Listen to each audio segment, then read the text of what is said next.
Hello, as always, here is our story recap for this week. Another chance for you to watch the story from this week's Big Fish Kids Club. I hope you enjoy it just as much as you did the first time. And as always, stick around until the end where I've got a couple of questions just to make you think a little bit more about this week's story. So here we go. Now, as we said before, this week's story isn't actually a Bible story. The first time on our Big Fish Live Kids Club, we haven't done a Bible story. But it's not just any old story I decided to do this week. This is a story that helps us to understand and explain things from the Bible. And our story this week is all about a girl called Mary Ann. Now, if you know someone called Mary Ann, it's not that Mary Ann, it's a different Mary Ann than that Mary Ann. This Mary Ann was at home on a Saturday morning. The rain was pouring down outside, and her mum realized she needed to pop down the shops to get something for lunch. And she said to Mary Ann, it's really pouring down with rain outside. I need to pop down to the shops, but actually, I don't want you to get soaking wet as well. Your dad's out working in the shed, doing some stuff there, so it's okay, he's here as well, but I'm going to leave you here in the house, and whilst I pop down the shops, you just lie down on the sofa, watch some TV, and I'll be back in a little bit. But if anybody knocks on the door, don't answer it unless you know it's me. Wise advice there from her mum. And so off popped her mum down to the shops, and Mary Ann lay down on the sofa thinking, Oh, it was a good idea from Mum. I am feeling rather tired. I'll just watch some TV. And as Mary Ann lay there on the sofa, suddenly she heard a on the door. Oh, who's that, she thought. She forgot all about what her mum had said about not answering the door to anyone apart from her mum. Mary Ann jumped up from the sofa, she rushed out, and she opened the front door nice and wide. But when she opened the front door, she didn't see a person standing there on the doorstep. In fact, she saw something rather strange. There on the doorstep was a great, big, black bag. She thought, that's odd. But then, even more strange, the black bag spoke to her. It said, Oh, hello, Mary Ann. I'm Bad Thoughts. And I've been visiting all the boys and girls in that street, and I've been visiting all the boys and girls in that street, and I've been visiting all the boys and girls in your street. And today is your lucky or unlucky day, because I'm going to visit your house, and I'm going to come into your house, and I'm going to pour my black bag of bad thoughts all over your house. No, you're not, said Mary Ann. You're not going to come into my house. Oh, you see, that's where you're wrong, dear. We don't need to be invited in. We just need an open door, and in I come. And with that, the black bag called Bad Thoughts pushed past Mary Ann rather rudely into her house and started to throw rubbish all over the floor. All rubbish of bad thoughts. He went all the way through the downstairs of the house, all the way through the upstairs, through Mary Ann's bedroom, Mum and Dad's bedroom, her brother's bedroom. He poured the rubbish all over the house and eventually went back down into the living room, sat down on the sofa, and was done. Mary Ann looked around at all the rubbish that was all over the place. She tried to gather some of it up, but there was just too much of it. She tried to grab hold of Bad Thoughts and drag him out of the house or push him out of the house. But no matter what Mary Ann did, she couldn't get rid of Bad Thoughts by herself. What am I going to do, she thought. And just as she was thinking that, there was suddenly another knocking on the door. Mary Ann hadn't learned her lesson. She still wasn't doing what her mum had told her to do and not answering the door. She rushed out, she opened the door, and this time again, it wasn't a person on the door. It wasn't a black bag. It wasn't even a mouse. But there, on the doorstep, was a huge, ginormous fountain pen. And the fountain pen spoke to Mary Ann. He said, Oh, hello, darling. My name is Bad Words, and I've been visiting all the boys and girls in that street, and I've been visiting all the boys and girls in that street, and I've been visiting all the boys and girls in your street, and today is your lucky or unlucky day, because I'm going to come into your house, and I'm going to write bad words all over the walls. No, you're not, said Mary Ann. You're not going to come into my house. Oh, no, dear. You see, that's where you're wrong. We don't need to be invited in. We just need an open door, and in we come. And with that, Bad Words pushed rather rudely past Mary Ann straight into the house and started to write bad words all over the walls. You see, boys and girls, Mary Ann was really, really embarrassed. Because you see, some of these words that Bad Words was writing on the wall, well, actually, Mary Ann had heard some people saying these things in the playground. And actually, even worse than that, Mary Ann had actually said some of these words. No, her mum and dad didn't know, her teachers didn't know. But now they were there on the wall for everyone to see. She tried to grab a scrubbing brush, she tried to scrub it off, but no matter what she tried, she couldn't get rid of the bad words that were all over the walls. And bad words had gone right the way throughout the house, just like bad thoughts, and written bad words all through the downstairs, all through the upstairs, everywhere. And only once every single bit of wall was covered did bad words go and join bad thoughts on the sofa and just flop there and stay there. Mary Ann went and she tried to roll bad thoughts and bad words out of the house. She tried to get rid of them, but there was no way that Mary Ann could get rid of bad thoughts and bad words by herself. What am I going to do? She thought, Mum's going to be back soon. There's rubbish everywhere. There's all these words over the wall. What am I going to do? And suddenly there was a on the door. Mary Ann still hadn't learned her lesson. She still wasn't listening to what her mum had told her to do. She rushed out, she opened the door, and there, on the doorstep, was a smelly, old, green boot with the sole hanging off and some nails sticking out. It was really dirty and ucky and messy. It was really rather disgusting.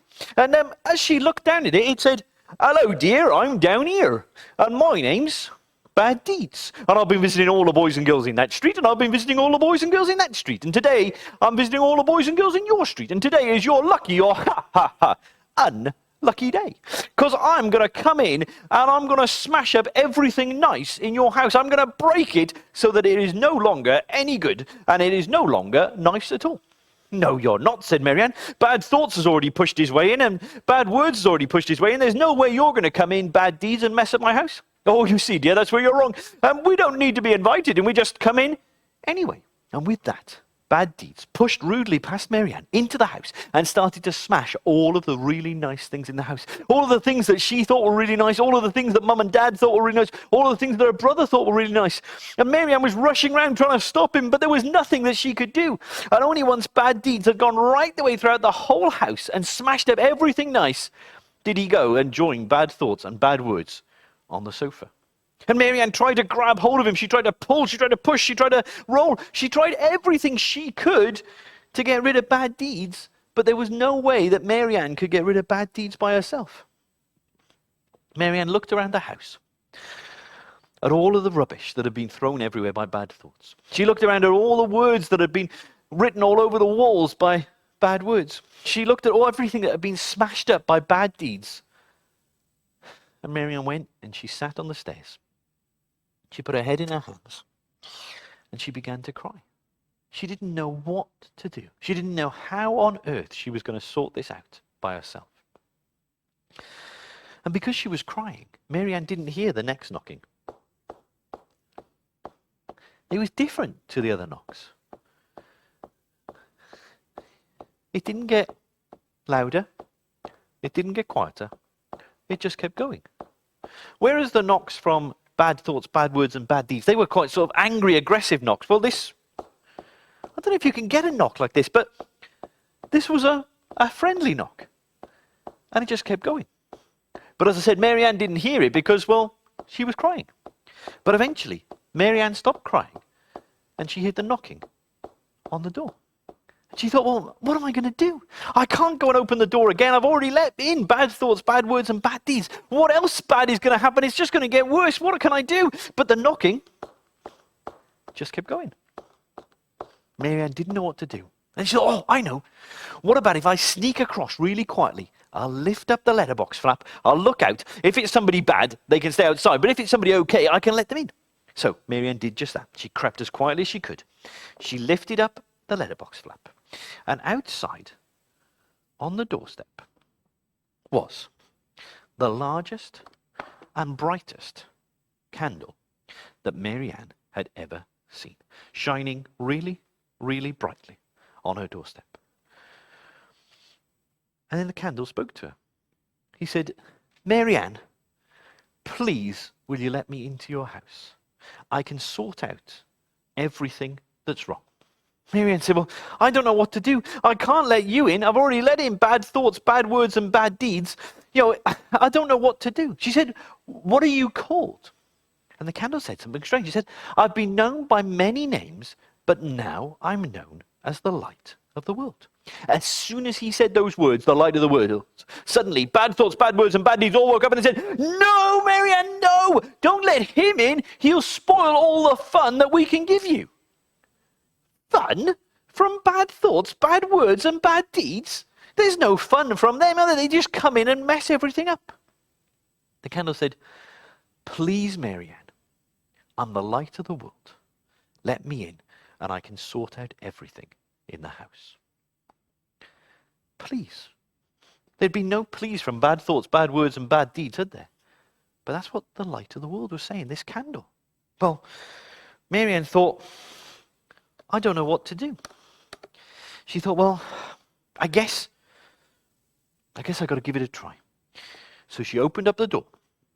She said, please come in. And with that, as the candle sort of hopped over the doorstep, suddenly, bad thoughts, bad words, and bad deeds, meow, meow, meow, they shot out of the house as fast as you could possibly imagine. And a great big smile started to spread over Marianne's face, because suddenly she realized that as the candle's light shone so brightly throughout the house, all of the rubbish from bad thoughts was gone. All of the words that had been written on the walls by bad words was disappeared. And everything that had been broken by bad deeds was fixed. And it looked even better than it had before. Wow. The candle had come in and everything was sorted. And then suddenly there was another knocking on the door. And this one got louder and louder and louder and louder until, Marianne woke up. Boys and girls, Marianne had been asleep on the sofa in front of the TV. All of this about bad thoughts, bad words, and bad deeds, and about the light of the world had been a dream. She realized who was at the door. It was her mum. She rushed out. She checked first. It was her mum. She opened up the door. And as her mum started to step in, she said, Mum, I had a really bad dream. It was so horrible. There was all these different things. There was bad thoughts. And her mum said, Marianne, calm down, slow down. Let me make a cup of tea. We can sit down in the living room together, and you can tell me all about it. And so as they sat down, Marianne started to explain. She said, Mum, there was a black bag called Bad Thoughts, and he came in and he threw his rubbish all over the house. And then along came a pen called Bad Words, and he wrote bad and naughty words all over the walls. And then there was an old mucky boot called Bad Deeds, and he came in and he did lots of naughty things, and he smashed everything up that was nice in our house. But then, Mum, there was this candle who said that he's known by many names, but now he's known as the light of the world. And when he came in, he sorted everything out. He made it so that all of the bad thoughts, bad words, and bad deeds had gone. And Marianne's mum was a wise mum, because mums are great, aren't they? And they're great and they know wise and amazing things. And Marianne's mum said, Marianne, that house in your dream wasn't just any ordinary house. The house in your dream was actually the house of your life. The house in your dream was actually, well, you. And you know, Marianne, don't you, that when bad thoughts, bad words, and bad deeds come into our lives, they mess everything up, just like they messed everything up in the house in your dream. And Marianne, the candle that said that he's known by many names, but now he's known as the light of the world. Well, the name that we normally know him by is, well, Jesus. And Jesus actually came because he knew that we couldn't sort out bad thoughts, bad words, and bad deeds by ourselves. That he came, and he's the only one who's ever lived on this earth without having any bad thoughts, bad words, or bad deeds. And actually, because he lived that perfect life, he was then able at the end of his life to go and die on a cross to sort out our bad thoughts, bad words, and bad deeds. You see, he took all of those upon himself when he died on that cross, so that if we invite him into our house, into our lives, just like you invited the candle into the house, if we invite him into our lives, say we're sorry for our bad thoughts, bad words, and bad deeds, he'll come into our lives, and just like in your dream, he'll clean everything up. He'll make everything fine, and he'll make it better than it was before. And he does that so that then we can become part of his family and one day get to be with him forever. Well, that night, before going to sleep, Marianne knelt down by the side of her bed, and she said, Jesus, I'm really sorry for all of the bad thoughts, the bad words, and the bad deeds that have come into my life. Jesus, will you please come into my life? Will you shine your light inside my life and clean me up from the inside out? Make me brand new just like you did in the house in my dreams. And will you make me part of your family so I can be with you forever? And you know, the amazing thing is the Bible tells us that anybody who does that, anybody who says, Jesus, I want to give my life to you. I'm sorry for all the things I've done that are wrong. Then actually Jesus doesn't say, no, I'm not going to do it. Jesus will always come in, clean up our lives, make us brand new, make us his, and allow us one day to get to be with him in heaven forever. And so I want to encourage you, as we've often sort of said, like, if you hear these stories from me and Becky, you're thinking, well, Steve, you keep talking about how I can ask Jesus into my life, how he can clean me up and sort things out. Well, I don't know what I need to do. Then always just message us, and we would love to tell you more about how you can become part of Jesus' family and one day get to be with him forever. So that's a great story about Mary Ann that just helps us to understand what the Bible says when Jesus says he wants to come in and clean us up on the inside and give us a brand new life with him forever. Well, I hope you enjoyed that story just as much as you did the first time, if not even more. Now, I've got 3 questions as always, just to make you think a little bit more about that story and what difference it can make in your life. So, first of all, well, how easy is it for bad thoughts, bad words, and bad deeds to creep into our lives? Have they crept into your life? They've crept into mine at different points, and I'm sure they have for you as well. The second one then is there anything that we can do to sort out bad thoughts, bad words, and bad deeds by ourselves? And the third one then, Jesus, the light of the world, said that he wants to sort them out. How is Jesus able to sort out our bad thoughts, bad words, and bad deeds? And what do we have to do to allow him to do that? A couple of questions to think about. Again, pretty tough, but ask your mum or your dad, whoever's at home with you, to help you out if you're not sure of the answers. And if they're not sure either, then message us. We'd love to help you out and help you know a little bit more about how you, just like Mary Ann did in the story, can put your trust in Jesus. Well, I hope you enjoyed that, and we look forward to seeing you in Big Fish Kids Club next Thursday. Bye.